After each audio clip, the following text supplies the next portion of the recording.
Welcome to Lotus Lane Daily. I'm glad you're here. Today's wisdom is for anyone going through something hard.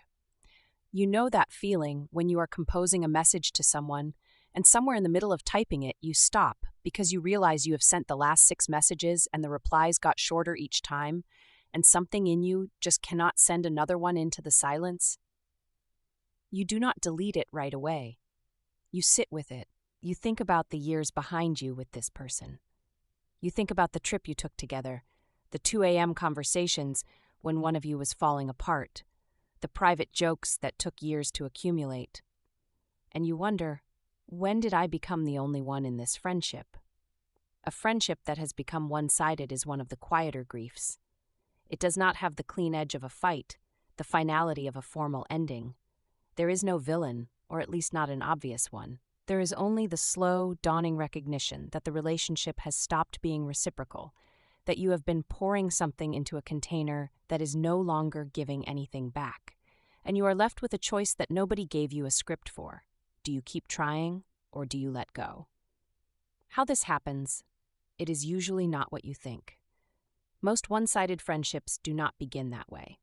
They drift into asymmetry. Life applies different pressures to different people at different times. Someone gets consumed by a new relationship, a new job, a new city, a new crisis. Someone changes in ways that shift their priorities.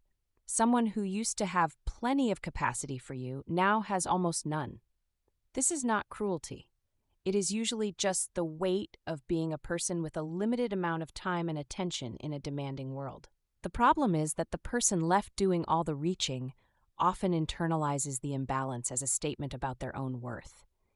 If they really valued me, they would make time. If I mattered to them the way they matter to me, they would show up. Every unanswered message, every canceled plan, every perfunctory reply becomes evidence in a case you are building against yourself. I am not interesting enough. I am not a priority. I am too much. Sometimes that reading is correct, and the friendship has genuinely faded. But often it is not. Often the other person likes you just as much as they ever did. They are simply struggling to show it right now for reasons that have almost nothing to do with you. The difference between a lull and a pattern. Before you do anything, it helps to be honest about what you are actually dealing with. There is a real difference between a friendship going through a quiet patch and a friendship that has fundamentally changed its character. A lull has context. Someone normally attentive becomes less so during a hard period at work, after a bereavement in the middle of a new relationship. When the pressure eases, the person comes back. A pattern looks different. The cancellations are chronic. The conversations are one-sided in content, not just frequency. They talk about their life. You ask questions. They do not ask questions back. You leave feeling drained rather than replenished. You have raised this before, gently, and nothing changes. One of the hardest things to admit is when something that was once real has become, for the other person, largely habitual. They like you in the abstract, but the actual work of maintaining the friendship has fallen entirely to you, and they have stopped noticing or stopped minding what you owe yourself and what you owe them. You owe yourself honesty about what this is costing you. Chronic one-sidedness in a close friendship is not a neutral experience. It erodes your sense of worth. It trains you to make yourself smaller. The loyalty and patience that make you a good friend can, in the wrong dynamic, become a mechanism for your own quiet depletion. You also owe the other person at least one honest conversation before you pull back. Not an accusation, not a score-keeping recitation of all the times they failed you, but a simple and direct statement of what you are experiencing. Something like, I have noticed I have been the one reaching out, and I miss the sense of connection we used to have. Is there something going on, or has something shifted between us? That conversation is scary. It can also surface things you did not know. It can give someone the chance to step up, or to acknowledge that they have been coasting and that they want to do better. There is something worth knowing about what genuine friendship actually is. A line I once read has stayed with me. A true friend is someone who speaks honestly with you, challenges you to grow, and stands by you in your darkest hour. That standard cuts both ways. A friendship where only one person is standing by the other in the dark hours. Only one person speaking honestly is not fully functioning on that definition. Both people have to be in it for it to be what it is supposed to be, when to pull back and when to stay. There is a version of this problem where the answer is, pull back a little, let the friendship find its natural level and see if the other person moves to close the gap.